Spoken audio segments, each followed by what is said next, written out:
superbe pole position de Russell au Canada. Et il a réalisé un tour incroyable à la fin. Avec des pneus médiums, et c'est la première pole de Mercedes cette saison. Il nous a montré qu'ici à Montréal, avec des températures des plus basses, Mercedes pouvait être très rapide, surtout avec les pneus médiums. Le pneu C5 pouvait être utilisé en qualification pour la pole, comme le C6, et les deux offraient beaucoup d'adhérence. La C6 chauffait un peu trop, surtout pour Mercedes, alors que la C5 était le bon pneu. En effet, Russell a réalisé un tour exceptionnel, une superbe pole, et même Leclerc s'est approché de très près pour décrocher la pole position.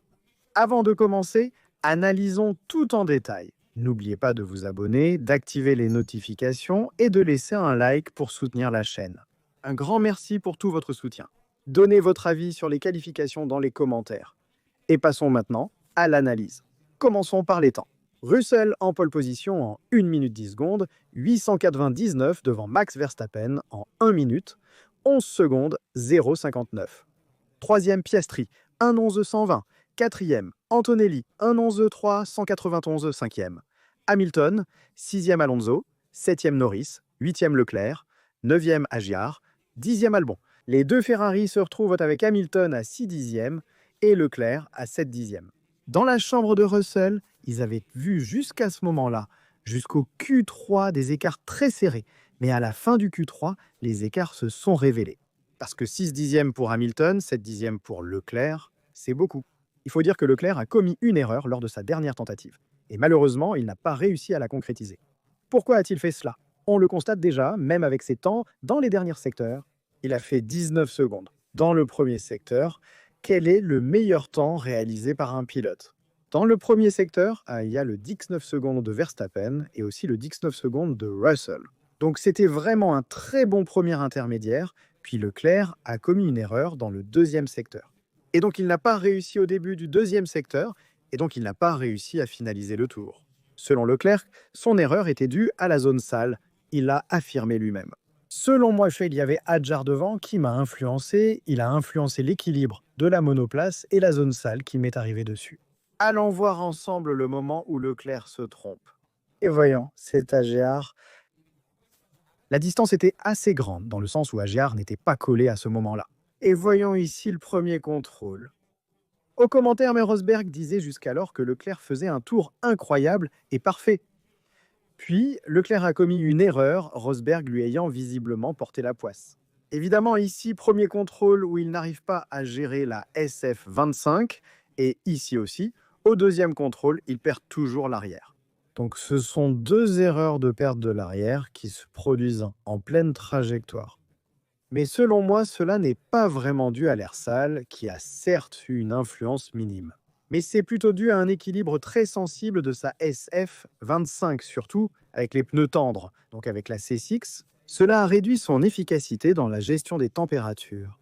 Il a probablement eu une surchauffe de l'essieu arrière, et donc il n'a pas réussi à gérer la monoplace. Et c'est pour cela que chaque moindre variation, ça peut être l'air sale d'un pilote devant, ça peut être une rafale de vent, ça peut même être un virage que tu as abordé différemment. C'est donc l'arrière qui est le plus surchauffé. Si on veut, eh bien, ça influence et ça peut t'amener à commettre une erreur. Voilà ce qui est arrivé à Leclerc, selon moi. Et il l'a d'ailleurs dit aussi après, dans les interviews d'après-qualification, il a dit lui-même qu'il était confiant, qu'il pouvait se battre pour la pole position, c'est vrai, Charles était là, en lutte pour la pole, et c'est quelque chose que personne n'attendait. Honnêtement, après les essais libres, je vous ai probablement averti que la Ferrari n'était pas bien placée. Nous avons constaté une amélioration lors des essais libres 3. Les moteurs des monoplaces de Charles Leclerc et Lewis Hamilton ont été changés pour la troisième unité de puissance complète. Et c'est logique, car au Canada, il y a quand même des vitesses élevées dans le dernier secteur et il faut avoir une partie hybride prête, surtout en course. Et donc, c'était une Ferrari qui pouvait se battre pour la pole. Et pourtant, Charles Leclerc a dit « Maintenant, en voyant les résultats, on est à 8 dixièmes et donc je ne suis pas content. Je suis en colère » et Frédéric Vasseur l'a répété lui aussi. Qu'il y a de la frustration. Après ce qu'on avait vu, en effet, il a dit « Il y a beaucoup de frustration après la séance parce qu'on avait le potentiel de faire beaucoup mieux. » Charles était le plus rapide jusqu'au virage 6, on l'a vu aussi dans les temps intermédiaires. Le premier secteur est le plus rapide du sien. Et c'est dommage parce qu'il a fait une belle remontée depuis vendredi, après un vendredi difficile, après un accident qu'a eu Leclerc au virage 4. Et donc la frustration est là. Il y a sûrement de la frustration aussi pour moi. Leclerc est étonnamment fort, je ne m'y attendais pas du tout les gars. Dès la free practice, 3 en revanche. Il a tout de suite réussi à aller vite et en qualification, il était effectivement en lutte pour la pole. Ou du moins, la première ligne était là. C'est dommage parce que partir derrière en 8e position change la course. Nous avons vu cette année à quel point les qualifications font la différence par rapport à la course et à quel point l'air sale influence aussi ces voitures. Nous l'avons vu aussi bien en qualification, mais nous le verrons aussi avec la gestion du rythme de course. Ici, par contre, c'était un moment en Q2, la première fois où j'ai vraiment vu Ferrari pouvoir se battre pour la pole en Q2. À 5 minutes de la fin, nous avons vu un Leclerc en première position, 1,11,6 avec 12 millièmes d'avance sur Verstappen. En somme, un Leclerc vraiment très fort. Particulièrement dans le deuxième secteur. Ils ont mentionné que le premier secteur était le point faible de Ferrari. Il l'avait très bien fait en Q3 avec un secteur violet, puis il a fait une erreur dans le deuxième secteur qui théoriquement était le plus favorable à la rouge. Mais avant d'aller voir la télémétrie, je veux aussi vous montrer les déclarations de Hamilton, parce que nous avons entendu Hamilton se prononcer sur la monoplace. Alors voyons celle-ci, je veux vous montrer les déclarations où il dit « Le voici ». Cette voiture, c'est comme quelqu'un qui ne sait pas danser, quelqu'un qui n'a pas de rythme, vous voyez ce que je veux dire, hein? Selon moi, Carpenzo Taïun, il a raison d'une certaine façon, car on constate aussi de l'intérieur que cette voiture n'a pas une conduite fluide. Elle ne répond pas comme le pilote le voudrait, il faut vraiment la conduire à la limite, comme Charles le fait avec les réglages. Ou alors essayer de s'adapter à ses performances et ensuite essayer de ne pas exagérer, parce que sinon tu finis par faire une erreur. Ou alors tu risques aussi de les utiliser de la mauvaise manière en surchauffant les pneus. Et là-dessus, il a raison. C'est une voiture capricieuse. On le voit aussi dans le comportement, aussi bien à bord que dans les images extérieures, on voit qu'il y a toujours une correction à faire. Il y a toujours un peu de survirage, il y a aussi du sous-virage, il faut toujours modifier l'équilibre de la monoplace, parce qu'il n'est jamais vraiment correct. En somme, c'est une voiture qui ne répond pas comme il le voudrait, que ce soit du côté de Hamilton ou du côté de Leclerc. Surtout du côté de Hamilton, si on veut. Et donc, nous avons aussi vu des déclarations de Hamilton qui s'est exprimé sur Mercedes. Et il a dit « J'ai entendu dire que nous n'aurions jamais pris la pole position ». En faisant référence à ses performances, il a dit « Au contraire, Mercedes a apporté des améliorations. Je l'ai entendu et je les félicite. Leur voiture s'est toujours bien adaptée à ce circuit. » Et c'est vrai, parce que même dans le passé, Mercedes a toujours été forte au Canada. Et en plus, ils ont aussi apporté des améliorations qui ont permis à Mercedes de décrocher la pole ici au Canada. D'être plus performante en qualification. Parce qu'attention, sur le rythme de course, selon moi, Red Bull et McLaren restent supérieurs.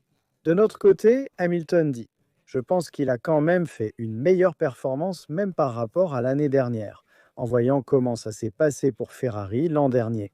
Mais il y a encore beaucoup de travail à faire et nous verrons si nous réussirons à conquérir le podium. C'est notre objectif. » Demain, évidemment, pour la course, Ferrari essaiera de se battre pour le podium. Ce ne sera pas facile, c'est certain, en voyant que Mercedes partira devant. En tout cas, McLaren part de là avec Piastri et Norris essaiera de remonter. Et il est plus facile que Norris remonte par rapport, par exemple, à Leclerc. Mais nous verrons, il ne faut jamais dire jamais. Mais avant d'analyser, avant de parler aussi de McLaren et de tous les temps, je veux aussi montrer la télémétrie. J'ai comparé les données télémétriques des tours de qualification de Russell, Verstappen, Piastri et Hamilton. Je veux m'attarder spécialement sur la dernière chicane. Regarde la dernière chicane, dans ce cas, regarde à quel point Piastri améliore le temps de Russell. Il parvient à réduire beaucoup, de 3 dixièmes et demi, qui est l'écart au bout de la dernière ligne droite. Avant la dernière chicane, il réduit à 2 dixièmes, il parvient à récupérer 1 dixième et demi rien que dans la dernière chicane. Parce que la McLaren parvient à franchir les vibreurs de manière nettement meilleure que la Mercedes, mais aussi par rapport aux autres équipes. Si on a vu que Ferrari à la dernière chicane contourne le vibreur et ne touche même pas le dissuasif intérieur orange, eh bien, McLaren parvient à attaquer les vibreurs de façon plus agressive avec un réglage légèrement plus souple, pouvant se permettre d'adopter un réglage aussi souple. Elle parvient donc à beaucoup récupérer dans le dernier secteur, à la dernière chicane. Red Bull et Ferrari perdent légèrement, mais Mercedes reste similaire en termes de comportement. Cependant, c'est McLaren qui parvient à faire la différence par rapport aux autres. La dernière chicane permet une vitesse de passage très élevée, 151 km/h contre 137 pour Verstappen, et 134 pour Russell et 135 pour Hamilton. Si l'on regarde au niveau du Torrentino, Ferrari est celle qui a la vitesse de passage un peu plus basse. Avec Mercedes également, cependant, Ferrari est celle qui a le plus de difficultés dans la rotation de la monoplace. Donc toujours ce sous-virage prononcé, qui conduit ensuite à avoir des vitesses minimales plus basses, si l'on veut, pour faire mieux tourner aussi la voiture. C'est ce que révèle la télémétrie. En effet, Hamilton perd beaucoup, surtout en passage de courbe et dans la partie où la vitesse est la plus basse, plus qu'au freinage. Donc c'est le comportement de Ferrari et pour la course, il sera probablement possible de se battre pour le podium. On verra un peu comment ça va se passer. Dites-moi votre pronostic dans les commentaires. Je me mouillais les gars, en voyant ça, voici le classement. Russell, Verstappen, Piastri, Antonelli, Hamilton, Alonso, Norris, Leclerc, Agiar, Albon. Selon moi, on pourrait voir un Verstappen qui peut aussi se battre pour la victoire, donc attention, il ne faut pas sous-estimer Max, et on pourrait voir Verstappen, Piastri, Russell. Voici mon pronostic pour le top 3 du classement. Je souhaite également dire quelques mots sur Alonso. Sixième, une Aston Martin en nette progression, réalisant son temps en pneu médium. Et nous avons vu que jusqu'à la free practice, 3 Alonso a été très rapide. Il a été très rapide. Et cette Aston Martin, depuis Monaco, ou plutôt depuis Imola, si on veut être précis, ils vont vraiment bien, aussi grâce aux évolutions et aussi grâce à l'arrivée d'Adrian Newey. À JAR, non, il a fait une bonne performance, mais je m'attendais quand même à un peu plus. La 10e place d'Albon est compréhensible au vu des performances de Sainz, 17e, même avec la Williams. Je m'attendais peut-être à plus, mais je n'ai pas réussi à exploiter tout le potentiel de la voiture. Donnez votre avis dans les commentaires, votre pronostic pour la course. Ferrari peut-elle se battre pour le podium? Selon moi, ce ne sera pas facile. Hamilton va essayer. Mais pour Leclerc, il part 8e. Derrière Norris, il devra essayer de dépasser Norris parce que sinon Norris a plus de rythme que Leclerc en course. On verra, ils vont probablement se battre. Qu'en pensez-vous? N'oubliez pas de liker, vous abonner et activer les notifications pour ne manquer aucune vidéo de la chaîne. Merci pour vos messages et commentaires de soutien. Un like est essentiel s'il vous plaît. C'est tout pour cette vidéo de Rastro. À la prochaine!